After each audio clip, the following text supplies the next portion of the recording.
अस्सलाम वालेकुम जी। आज है तीसरा रोज़ा और सुबह सवेरे बच्चों को स्कूल भेजने के बाद मैं बैठ गई बर्तन धोने और सारे बर्तन जो है वो धूप पे रख के सूखने के लिए छोड़ दिए। आज बहुत दिनों के बाद इतनी अच्छी धूप निकली थी तो लकड़ियाँ वगैरह काट के बाहर रख दी ताकि धूप वगैरह लग जाए। लोबिया को मैंने पहले से ही भिगो के रख दिया था और फिर प्रेशर कुकर में थोड़ी देर में वो गल जाता है। फिर मैंने मसाले के डब्बे वगैरह साफ़ करने शुरू कर दिए।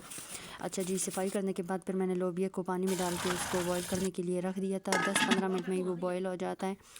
उसको बॉईल करने के बाद फिर मैंने उसको पानी से निकाल के जो चाट बनाने के लिए मैंने उसको बॉईल किया था तो मैंने उसी बाउल में उसको निकाल के रख दिया ताकि ये ठंडा हो जाए। मैंने पकौड़ों का बैटर जो है वो बनाना था तो उसके लिए मैंने आलू प्याज टमाटर धनिया और सारी चीज़ें जो है वो काट कूट के रख दी।